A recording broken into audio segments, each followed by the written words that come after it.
하나님의 말씀 받들어 봉독하도록 하겠습니다. 신약성경 에베소서 6장 18절의 말씀입니다. 모든 기도와 간구를 하되 항상 성령 안에서 기도하고 이를 위하여 깨어 구하기를 항상 힘쓰며 여러 성도를 위하여 구하라. 아멘. 오늘도 우리에게 이 한 주간 우리의 귀한 말씀 전해주신 우리 이광임 사모님, 우리에게 성령 안에서의 소그룹 기도라고 하는 말씀 가지고 우리 오늘 귀한 말씀 전해주시겠습니다. 우리 나올 때 두 손으로 환영하겠습니다. 할렐루야. 감사합니다. 자, 이제 4일째 마지막 강의에서 어저께 기도하면서 하나님 마지막 강의에 어떤 주제로 하면 좋겠습니까? 라고 했을 때 주님께서 소그룹 기도를 잠깐 소개하는 게 어떤지 주님이 떠오르게 하셔서 그것을 준비했습니다. 소그룹 기도는 제가 세미나나 강의를 할 때 중점적으로 가르치고 또 실습시키고 하는 이런 분야입니다.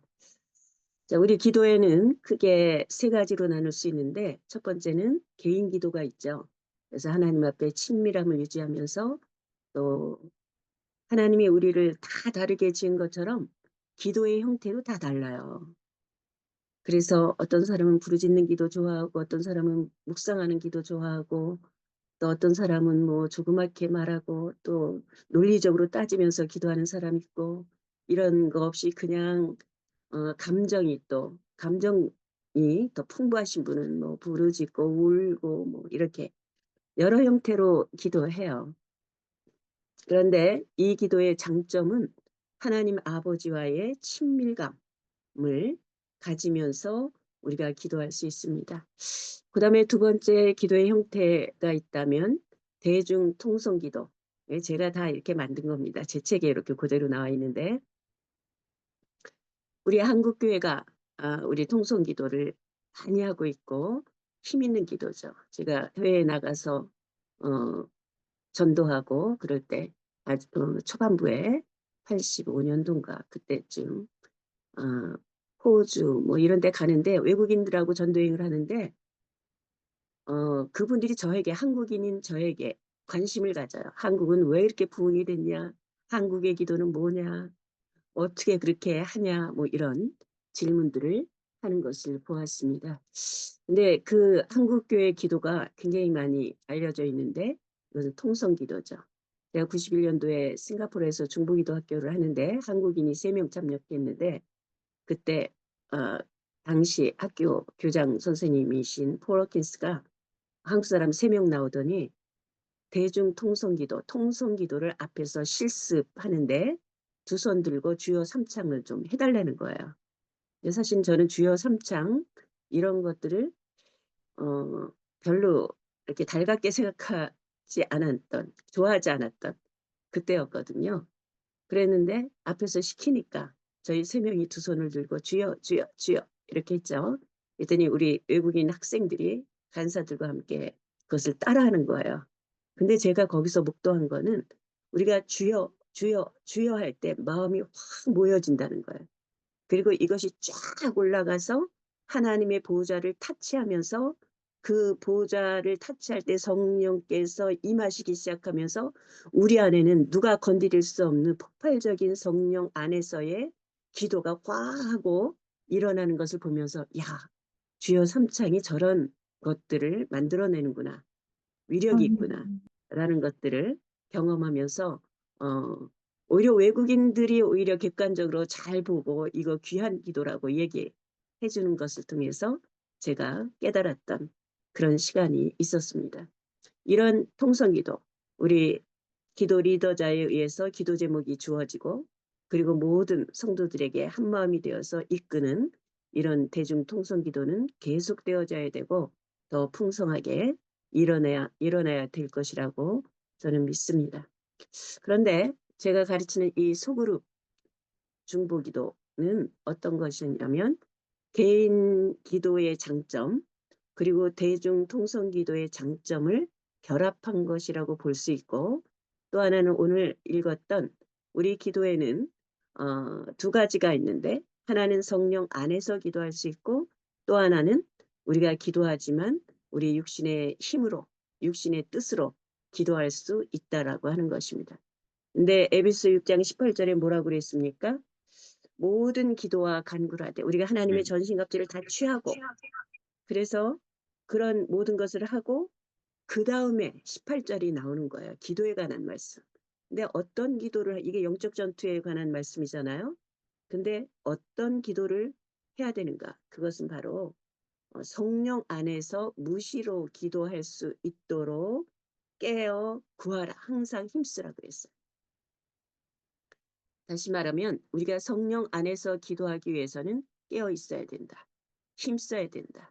우리가 때로는 훈련도 받아야 된다는 거예요. 그래서 우리가 어떻게 하면 하나님의 음성을 들으면서 우리 예수전도단에서는 하나님의 음성 듣는다는 단어를 많이 사용하고 또 이것이 좀 꺼림직하면 성령의 인도하심을 받는 기도 이렇게도 표현합니다. 그래서 이런 기도를 하는데 우리가 개개인의 기도, 친밀감, 또 하나님의 각 사람이 하나님의 음성을 듣는 것을 잘 표현할 수 있는 기도는 무엇인가? 그것은 바로 소그룹 기도라고 하는 것이죠. 그래서 우리는 개인 기도도 많이 해야 되고 우리가 함께하는 통성 기도도 많이 해야 되고 그리고 이 소그룹 기도, 하나님의 음성을 들으면서 하는 소그룹 기도도 우리가 한국교회 안에서 훈련이 되면 좋겠다는 것이 저의 바람입니다. 우리 예수전도단에는 조이도슨이라는 분이 계세요. 그분이 쓴 책들 하나님을 경외하는 마음 뭐 등 여러 가지 베스트셀러가 있습니다. 이제 돌아가셨죠. 그분이 초창기에 제가 80년도에 예수 전도대에 들어갔는데 대학교 4학년 때 들어갔는데 그때 그분이 오셔서 하나님의 음성 듣는 법에 대해서 강조하시면서 우리가 아무리 주의 일을 위해서 많이 한다 할지라도 하나님이 원하시는 것을 하지 않으면 죽은 행실일 수 있다라고 굉장히 강조하셨어요. 그래서 그분이 한 번 말씀은 굉장히 간단한 말씀이에요. 그러나 명료한 말씀이에요. 하나님을 경외하라, 죄를 미워하라, 그리고 주의 음성을 듣고 순종하는 삶을 살아. 그러면서 기도에 관한 말씀도 하셨는데 그것은 기도도 마찬가지다. 우리가 우리의 마음대로 여러 가지 부르짖을 수 있는 기도도 있지만 우리가 효과적인 중보 기도라고 하는 것은 성령 안에서 성령의 음성을 듣고 성령의 능력에 힘입어서 기도하는 것이 필요하다. 그래서 그분이 효과적인 중보 기도 원칙 10가지를 그 당시에 우리에게 가르쳐 주셨어요. 그래서 예수전도단에 있는 모든 간사들은 이 원칙을 중심으로 소그룹으로 모여서 또 예수전도단의 DTS라는 그 프로그램이 있죠. 훈련 프로그램이 거기에서 학생들에게 가르치고 있는 그래서 간사가 돼도 이 원칙에 따라서 가능하면 우리가 기도하려고 노력하는 그런 선교단체. 그래서 저는 한 지금까지 뭐 40여 년간 이 기도를 가르쳐 왔고 또 우리 간사 시절에 계속 해왔고 그리고 지금도 소그룹 기도를 인도하고 있고 그렇습니다. 그래서 제가 이것을 설명하려면 시간이 많이 걸리지만 주어진 시간 안에서 이 원칙들을 설명하고 또 보충되는 것이 있다면 제 책을 읽어보시면 되겠습니다. 예수전도단 출판사에서 나온 중보기도, 그리스도인의 중보기도라는 책 8과에 보면 소그룹 기도라는 그 제목이 있습니다. 자, 그러면 그 원칙이 어떤 것인가? 이미 성경에 다 나와 있는 것들을 정리한 것입니다. 사실은 첫 번째는 우리가 기도할 때에 하나님 나 이거 해주세요라고 나의 간구만 하는 것이 아니고 우리는 하나님에게 집중하는 기도를 하는 것입니다. 그래서 하나님의 하나님 되심을 찬양하십시오. 하나님의 능력은 특별히 그분을 예배하는 노래들을 통해서 나타납니다. 시편 22편 3절에 보면 이스라엘의 찬송 중에 거하시는 주여 주는 거룩하시니이다. 그러니까 우리가 주님을 집중하고 많은 문제가 있어요. 그래서 그것 때문에 염려하고 눌리고 그래서 기도의 자리에 앉기도 하죠. 그럼에도 불구하고 우리가 찬양하는 습관을 갖는 것이 중요합니다. 때로는 감사하는 것이 필요합니다. 하나님의 성품을 의지하고 하나님의 약속의 말씀을 붙들면서 주님 앞에 주님은 광대하십니다. 주님은 능력 있으십니다. 그렇습니다. 그래서 우리는 기도 모임을 시작할 때 제일 먼저 주님을 찬양하고 경배하는 일을 합니다. 그러면 우리 찬양을 통해서 기도를 하나님의 임재 속으로 끌어들이는 능력이 있는 것입니다. 두 번째는 우리 속에 고백하지 않은 숨은 죄가 있는지 성령께서 깨닫게 해주시도록 하나님 앞에서 당신의 마음이 깨끗하게 되도록 기도하십시오. 우리가 시편 66편 18절에 보면 내가 내 마음에 죄악을 품으면 하나님께서 듣지 않으신다라는 말씀이 있습니다. 우리가 밤새도록 기도했는데 이 기도 하나님이 들으시지 않는다 하면 얼마나 마음이 힘들겠습니까? 우리 안에 죄를 품고 죄악을 품고 기도하면 안 된다라고 하는 것이 성경의 원칙이죠. 그래서 우리는 이 말씀의 뜻을 따라 하나님 앞에 기다립니다. 하나님 혹시 우리 안에 숨어있는 죄가 있는지, 내가 아직도 죄에 대한 문제를 처리하지 않고 있는 문제가 있는지, 하나님 내가 깨닫지 못한 죄가 있는지 하나님 말씀해 주십시오. 그리고 주님 앞에 머무면서 기다립니다. 그때 저는 정말 내가 깨닫지 못했던 많은 죄들이 떠올랐었던 일이 있습니다. 그 중에 하나는 제가 우리 남편하고 어떤 일 때문에 이게 옳다 저게 옳다 막 이렇게 언쟁 가운데 있었어요. 그랬는데 우리 남편 고집도 세고 그러니까 목사님 알아서 하세요. 그리고 이제 저는 나와서 기도 모임으로 갔습니다. 하나님이 그 행위를, 그 장면을 떠오르게 하시면서 하나님이 남편에게 순종하는 그 마음을 부어주신 것이에요. 그러면서 그 사라가 아브라함에게 어떻게 주라 하면서 했는지 그런 말씀들이 떠오르면서 남편에게 늘 그때 그 장면이 떠오를 때 하나님이 저에게 지적하셨던 것이 네 아내는 항상 독립적인 네가 옳으면 옳고 네가 싫으면 싫고 네가 틀렸다고 하면 틀리고 하는 것들이 너무 견고하게 내 안에 있다라는 거야. 그래서 그 당시에 하나님이 저에게 딱 비춰준 것은 어릴 때부터 그랬던 것 같아요. 그래서 제가 말하는 것은 항상 맞는다고 생각을 했어요. 그래서 근데 또 그게 또 별로 틀리지도 않았어요. 그래서 늘 저희 부모님으로부터는 격려받고 칭찬받고 우리 광님이 역시 똑똑해. 뭐 이렇게 또 예수님단 들어와서도 여러 일들을 결정할 때 보면 초창기죠. 그런데 보면 제가 또 맞을 때가 많아요. 그래서 그 당시에 우리 예순두단 대표이신 오대훈 목사님으로부터 또 사모님으로부터 칭찬받은 경험도 있고 그러니까 항상 자신감이 있었던 거예요. 제가 생각하고 있는 판단에 대해서.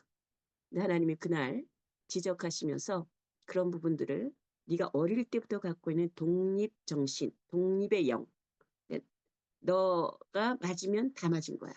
이런 것들을 회개하는 시간을 가지면서 하나님 우리 남편하고 제가 늦게 결혼했잖아요. 남편하고 살 때도 늘 그런 것들이 부딪혔군요. 그런데 네가 순복하는 마음을 갖고 훈련할 필요가 있다. 그런데 주님께서 가서 남편에게 잘못된 것을 용서를 빌어라. 그래서 제가 가서 이런 제가 지금까지 살아왔던 거 결혼한 지 그때 굉장히 처음 부분이었는데 신혼이었는데 제가 용서를 구하고 그리고 했더니 우리 남편 입이 이만큼 걸리더라고요. 그러면서 그 모임은 건강한 모임이니까 자주 가라. 그렇게 유머러스하게 이야기했던 것이 기억이 납니다. 저희 기도팀들도 함께 기도하다 보면요. 우리가 죄를 품고 기도할 때 연합이 잘 안 돼요. 뭐 지금 길어서 많이 설명할 수가 없어요. 3번으로 넘어가겠습니다. 자, 세 번째는 성령의 도우심과 조명하심이 없이는 실제로 기도할 수 없다는 것을 인정하십시오. 그래서 우리는 하나님 아무리 기도를 많이 하고 또 그런다 할지라도 항상 성령님이 이 시간에도 도와주시지 않으면 저는 제 마음대로 기도하는 사람입니다. 성령님 인도해 주십시오. 네 번째는 우리가 사탄을 대적하는 기도를 합니다. 그래서 기도를 제일 싫어하는 존재가 누굴까요? 그거는 사탄입니다. 우리가 하나님 자녀의 권세를 가지고 하나님의 보좌 앞까지 가서 우리가 간구하기 시작할 때 하나님께서 기도의 응답을 하시는 것을 사단은 누구보다도 잘 알고 있기 때문에 기도의 자리 가운데 또 믿음으로 기도하는 것을 방해합니다. 특별히 연합 기도, 두세 사람이 모여서 다섯 여섯 사람 10명이 모여서 하나님의 음성을 듣고 주의 뜻을 이루겠다고 기도하는 팀이 있을 때는 서로 분열을 야기시킬 수도 있어요. 기도의 형태를 따라서 여러 가지 별것도 아닌 거예요.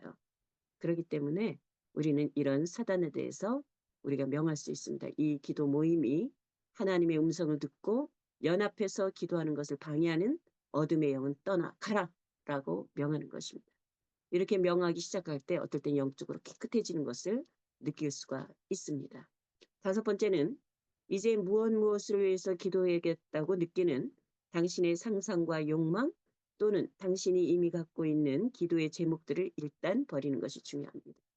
왜냐하면 내 생각보다도 하나님 생각이 다를 수도 있고 또 우리의 생각보다도 높으신 그 하나님의 뜻이 늘 있기 때문에 지금 내가 이거 옳다라고 생각하는 것들이라 할지라도 일단 내려놓는 것입니다. 우리는 북한을 위해서 기도할 때 수많이 기도해 왔기 때문에 많은 기도 제목들이 내장되어 있어요. 그럼에도 불구하고 일단 내려놓는 과정이 이 소그룹 기도에는 필요합니다. 여섯 번째, 그 다음에 우리는 성령 충만함을 위해서 기도합니다. 우리의 생각과 마음과 우리 환경까지도 이 팀 전체를 주장하십시오. 여러분 에스겔 47장에 있는 말씀 그대로입니다. 우리가 발목만 물에 차는 것이 아니고 무릎만 허리만 아니고 우리의 머리 위까지 우리 물이 가득 찰 때는 이제는 물의 흐름에 따라서 갈 수밖에 없는 그런 내가 완전히 성령께 잠겨서 순복하는 것이 바로 성령 충만함의 의미이죠. 그래서 그런 의미로 성령 충만함을 위해서 구합니다. 그 다음에 일곱 번째는 이제는 지금부터 갖게 될 놀라운 시간에 대해서 믿음으로 하나님을 찬양하는 하나님께서 우리가 생각하고 구하는 것 이상으로 우리를 인도하시며 주님 응답하실 전능하신 하나님을 찬양합니다. 이렇게 선포 기도를 합니다. 여덟 번째는 본격적으로 어떻게 보면 8번을 하기 위해서 우리가 7번까지 하나님의 음성을 잘 들을 수 있는 조건을 나의 영적인 삶 안에 이 시간 안에 우리가 마련해 놓는 그런 시간이죠. 이제 본격적으로 기도할 때는 우리가 하나님이 나에게 말씀하신다라는 믿음을 갖고 잠잠히 기다리는 것이 필요합니다. 여러분 오늘날에도 성령으로 말미암아 우리에게 인도하시고 말씀하시는 것을 믿으시기 바랍니다. 많은 사람들이 하나님 나에게 말씀하셔. 아니야. 영적 지도자들에게 말씀하셔도 나에게는 절대로 말씀하시 않으실 줄 믿습니다. 그리고 앉아있는 분들이 좀 계시더라고요. 제가 한번 한동대학교 가서 한 일주일 강의를 했어요. 거기 DTS가 있을 때. 그래서 교수님 부인들 팀을 실습할 때 그 팀을 제가 맡아서 인도한 적이 있었습니다. 근데 한 분이 그러시더라고요. 그러면서 이제 나중에 하나님의 음성을 들었는데 기도 제목을 먼저 우리가 듣습니다. 하나님 오늘 이 기도 그룹을 통해서 뭘 기도할까요? 그리고 듣고 있는데 그리고 나누는데 하나님께서 저에게 연합이라는 시편 133편의 말씀을 떠오르게 하셨는데 그 교수님 부인 차례가 됐어요. 그랬더니 이분이 자꾸 마음속에서 떠오른다는 거예요. 우리의 뭐가 연합돼야 된다. 교수님들이 연합돼야 된다. 이런 것들이 자꾸 떠오른다는 거야. 근데 강사하고 인도하는 사람하고 자기가 음성이 같으니까 이분이 깜짝 놀라요. 이게 하나님의 음성이에요. 내 안에서 떠올랐기 때문에 내 음성 아니에요? 그런데 강사하고 똑같이 또 그런 기도 제목이 돌출되기 시작하니까 이분이 하나님의 음성 듣는다, 성령의 인도하심을 받는다는 개념을 점점 이해하기 시작했습니다. 그래서 우리는 하나님을 기다리는 것이 필요합니다. 믿음으로 기다립니다. 그래서 소그룹으로 기도할 때는 첫 번째는 기도 제목을 먼저 정하는 것이 필요해요. 그래서 저희는 기도할 때 예를 들면 전체적 국가 전체를 위해서 기도할 때 하나님은 어디를 위해서 기도할까요? 그럴 때 하나님이 정치계 또 어떤 사람에게는 뭐 정치계의 어떤 사람의 이름을 떠오르게 한다든지 말씀이 떠오른다든지 이렇습니다. 그러면 이 모든 것들을 2, 3분 후에 하나님이 우리에게 말씀하신 것이 있습니까? 라고 서로 쉐어하기 시작합니다. 그러고 나서 가장 많이 나온 기도 제목이 있다면 그 기도 제목을 중심으로, 예를 들면 정치계, 오늘은 정치계의 어떤 분야를 위해서 기도하겠다라고 결정이 되면 그 다음에 다시 한번 기다립니다. 하나님, 그렇다면 이 분야를 위해서 어떻게 구체적으로 기도할까요? 이렇게 질문하면서 기도하기 시작할 때 이제 한 사람 한 사람씩 떠오른 대로 기도하기 시작합니다. 이때 떠오르는 음성에는 우리가 그냥 하나님 뭘 위해서 기도할까요? 그랬더니 정치계에 누구를 위해서 기도하라 이렇게 떠오르는 부분도 있고요. 어떨 때는 하나님이 말씀을 통해서 떠오르기도 하죠. 한국교회를 위해서 기도할 때 그 당시에 시편 78편인가요? 하여튼 그 말씀이 떠오르면서 어, 그 한국 교회가 전쟁을 하지 않고 뒤로 물러갔다라는 그런 말씀이 있어요. 그래서 그런 말씀을 붙들고 저희가 기도하기 시작할 때 그 말씀 한 말씀을 통해서 우리가 한 시간을 붙들고 이 각 사람이 울기도 하고 선포하기도 하고 등등 이렇게 기도했던 그런 시간들도 있었습니다. 또 때로는 환상을 보여주기도 하죠. 무슬림권을 위해서 기도하는데 하나님이 저에게 보여주신 환상 중에 하나는 그 위에 시멘트가 있는데 이렇게 그 눈물이 타고 들어가더라고요. 그런데 마지막에 땅에 딱 닿는 거야. 시멘트가 이만큼 견고한 세력으로 있는데 그 다음에 땅이 보이면서 거기서 새싹 같은 것이 움터 올라오는 장면이에요. 그래서 제가 이 하나님의 그 환상을 본 것을 우리 기도팀들한테 나누면서 어, 했을 때 거기에 그 무슬림 선교사들 몇 명이 있었어요. 그분들이 울기 시작하는 거예요. 그러면서 그 무슬림 땅에 대한 소망, 견관진을 지금 뚫고 있는 그런 시간, 그리고 눈물로 기도하는 그 기도가 어떻게 뚫고 나가는지를 이 선교사님들이 보면서 우시면서 그러면서 하나님 앞에 간절히 그들의 아픔, 또 굉장한 인내가 필요하잖아요. 무슬림 선교사들은. 그런 것들을 토로하면서 기도했던 그런 시간들이 있습니다. 그래서 우리가 이렇게 하나님의 음성을 듣고 기도하기 시작할 때에 우리는 하나님의 뜻이 특히 또 소그룹으로 기도할 때는 어떤 기도 제목에 대해서 이가 날카로운 새 타작기계처럼 하나님의 뜻이 점점점 시간이 갈수록 분명히 떠올라요. 저 혼자 기도할 때보다 소그룹으로 기도할 때 그 뜻이 분명하게 일어나고 또 혼자 기도하는 것보다 이렇게 몇 명이 함께 기도할 때 얼마나 힘이 있고 지속적으로 기도할 수 있는지 모르겠습니다. 우리가 지금 기도하고 있는 그 팀도 매일 기도하는데 지금 6명이 한 팀이거든요. 그 팀이 지금 3팀이 있어요. 그래서 매일 기도하는 팀인데 지금 4, 5년째거든요. 이렇게 할 수 있었던 것은 함께 하기 때문에 한다는 그런 생각이 듭니다. 여하튼 제가 짧게 간단하게 설명을 했어요. 또 9번째는 성경을 펴놓고 기도하는 것이 참 중요하다. 그 다음에 더 이상 기도 제목, 또 하나님이 말씀하시지 않을 때 잠잠하죠. 인간적으로 자꾸 기도하는 것보다 하나님 성령께서 아무 말씀하실 때는 잠잠하게 기다리고 그리고 마치는 때구나 라고 한다면 우리가 하나님 앞에 감사하면서 우리가 기도를 마칠 수 있는 것입니다. 자, 그러면 이 정도로 시간이 많이 갔기 때문에 하고 기도하시겠습니다.